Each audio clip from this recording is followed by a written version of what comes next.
in the days and years to come. Ladies and gentlemen, it is now my great pleasure to introduce our keynote speaker. He is an international figure who has been in the spotlight for more than 50 years and who really needs no introduction. I'm talking about Harry Belafonte. Harry Belafonte is known and loved worldwide as an outstanding musician, actor, and filmmaker. He's a lifelong humanitarian and human rights activist. Harry Belafonte was a prominent member of the American Civil Rights Movement in the 1950s and 60s, and he has served as a UNICEF Goodwill Ambassador since 1987. He's also, of course, an adored singer to millions around the world. I watched the YouTube last night, and Banana Boat's song, I realized that Banana Boat song was released in 1956 when I was just 8 years old. But ever since, I'm one of those millions of fans of Harry Belafonte. So it is my great pleasure, ladies and gentlemen, to present to you Mr. Harry Belafonte. Thank you. Good morning. Good morning. I'd like to thank the Commissioner for his kind words. Thank you, Mr. Akasaka. I come here this morning wearing several hats. The one thing that they all have in common is that they're filled with passion. I have a passion for children. I have a passion for the United Nations Children's Fund. I have a passion for people. I have a passion for the arts. And I have a passion for filmmaking. So when I was very late put upon to fill this responsibility of coming here this morning, thank God I did not have to worry too much with preparation. I was very familiar with so much that we do in the United Nations, having served the institution for close to a quarter of a century. My passport to that place of pleasure, the Goodwill Ambassador, was based upon having put together a campaign called We Are the World, which had a lot to do with the conditions of children in Africa, and hopefully spiraled, and hopefully and willfully spiraled into other illustrations of things that we could do in our communities in the service of children. I'm particularly happy to be this early engaged in. I don't think there's any one thing more important, and certainly no greater cause to which the entire human family could come. I've had the pleasure of working on many campaigns that have tried to do remarkable things in places that need remarkable solutions. Most of those solutions I've come to find are not really complicated. What it is, it's, in the final analysis, the will, the human will, to commit itself to doing the things that are morally and ethically necessary to care for the children of our planet. Deals with the country I have had great history with, Kenya.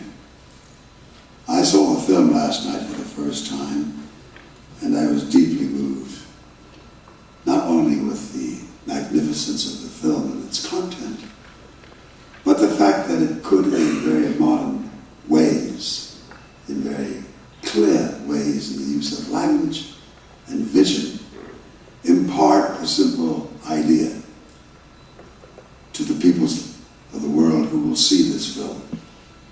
And the idea really is quite simple. The idea that no act is too small to make a difference in the lives of perhaps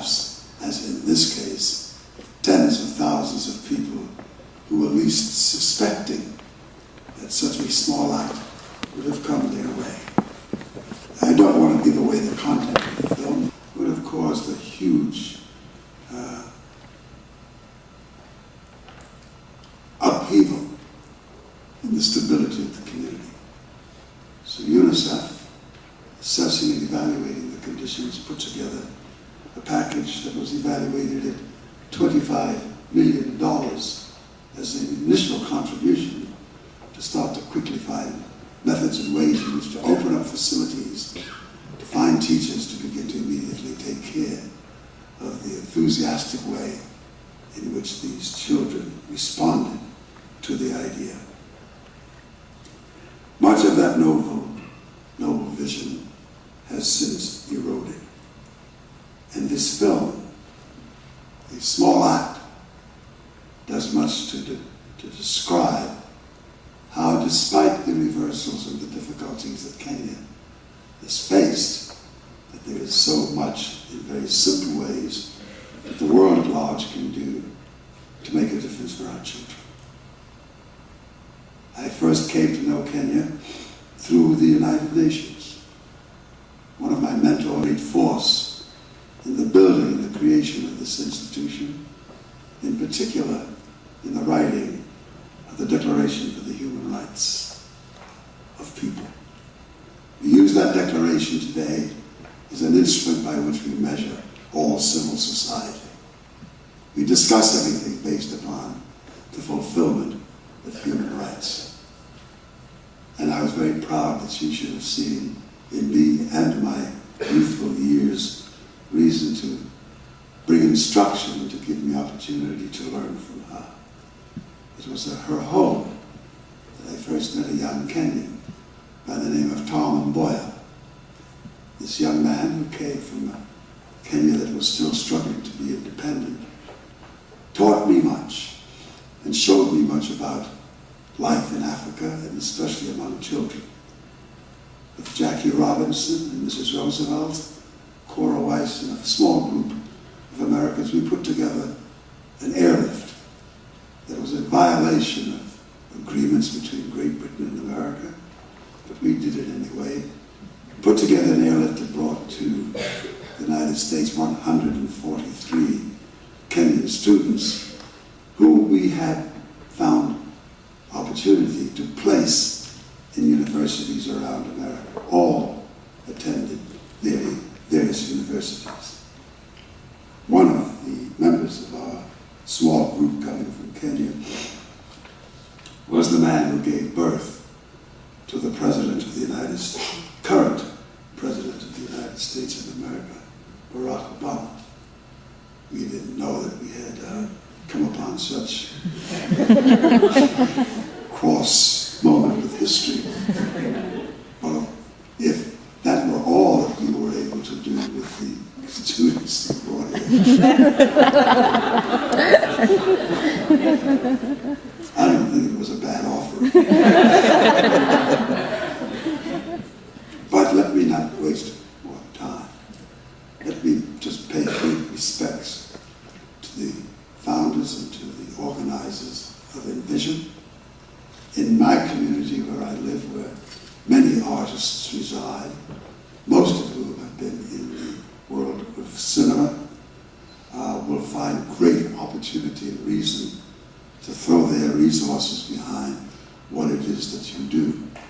And perhaps we can enhance the agenda, because I think the extent to which we can invade the privacy of homes everywhere in the world and give them film and give them the technology that will help instruct them on how, in fact, simple it is at times to be able to do things they thought they could never do.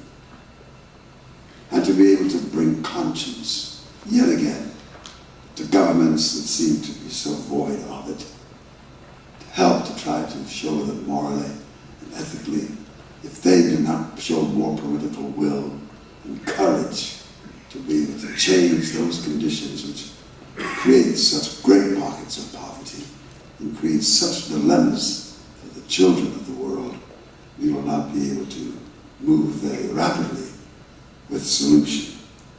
So let me add my voice to Mr. Akasaka and say, on behalf of UNICEF, certainly